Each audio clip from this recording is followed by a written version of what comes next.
운전기사 없이 도로를 달리는 로보택시, 미국과 중국에선 이미 현실이 됐습니다. 대중화가 멀지 않았다는 말이 나오는데 반면 한국의 로보택시는 전국에 단 3대뿐, 너무 많이 뒤처졌다는 지적이 나옵니다. 우리 로보택시의 현주소, 먼저 전다빈 기자입니다.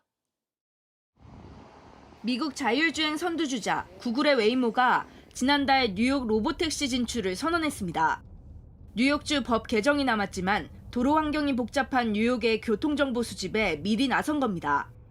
같은 날 테슬라도 미국 오스틴에서 로보택시 서비스를 출시하며 웨이모 견제에 나섰습니다. 일찌감치 로보택시를 도입한 중국은 베이징, 우한 등 주요 도시에서 아예 로보택시 전용 노선이 운행 중입니다. 우리나라는 어떨까?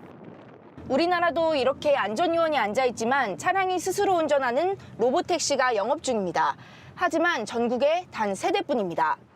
서울시가 주도하고 있는데 그나마도 운행 가능한 곳은 서울 강남 일대뿐입니다. 시간도 밤 11시부터 새벽 5시까지만 이용할 수 있습니다. 강남 지역에서 몇 대의 차량으로 운행하는 데이터 양으로는 완전 무인 기술을 구현하기가 매우 어렵습니다. 정부의 규제 완화가 아주 절실합니다. 도로 환경을 학습할 기회가 극히 제한적인 셈인데 그나마 수집한 정보 역시 모자이크 없이는 사용할 수 없습니다. 연세 드신 분하고 어린 소년들하고의 이 동적 특성이 다릅니다. 근데 그걸 상체를 블러핑 처리하면 그걸 구분하기 되게 어렵습니다. 학습시키기가. 그래서 그런 부분에서 학습할 때 되게 많이 시간을 단축시킬 수 있습니다.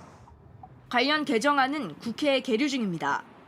여기다 사고가 났을 때 책임 소재와 택시업계와 갈등 등 사회적 합의도 넘어야 할 큰 산입니다. 손해배상 책임 문제가 명확히 정립될 필요가 있습니다. 지자체별 개인 및 법인 택시 사업자와의 경쟁 구조가 아닌 협력과 상생을 도모하는 전략 마련이 요구됩니다. 각종 제약이 가로막고 있는 사이 미중 로보택시가 달린 거리는 이미 1억 킬로미터를 넘어섰습니다. JTBC 전다빈입니다.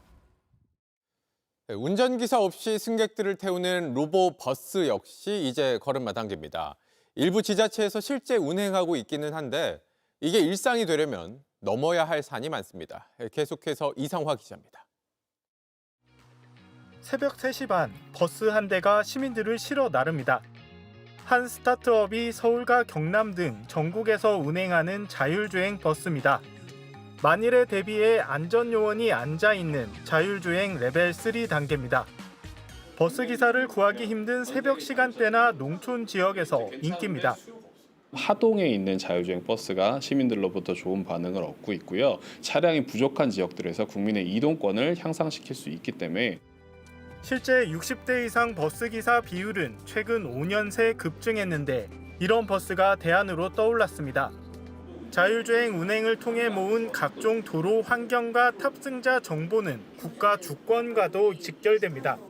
HD급의 리얼한 데이터를 수집하고 있기 때문에 이런 데이터들이 해외로 나갈 경우는 한국의 보안에 아주 치명적인 구멍이 생길 수도 있습니다. 하지만 국내에서 그나마 자율주행이 활성화한 곳은 제한된 노선을 오가는 대중교통 정도입니다. 너무 비싸고 운행 구간마저 제한되는 차를 시장에서 바로 받아들이기는 좀 힘들거든요. 신산업의 수요 창출도 정부가 같이 지원을 해줄 수 있어야 시장이 좀 성장할 수 있다고 생각합니다. 아직 완전한 자율주행에 대한 사회적 합의도 없다 보니 자동차 제조사들은 주저하고 있습니다. 올해 3월부터 운전자 개입 없이 완전한 자율주행이 가능한 레벨 4 성능 인증 제도도 시행됐지만 아직 통과한 곳은 한 곳도 없습니다. 자율주행 상용화가 얼마나 먼 미래가 될지 기약이 없는 가운데 업계에선 전기차 보조금 같은 정부 차원의 지원이 절실하다는 입장입니다. JTBC 이상화입니다. JTBC 뉴스를 시청해주신 여러분 고맙습니다. 저희는 저녁 6시 30분 뉴스룸에서 뵙겠습니다.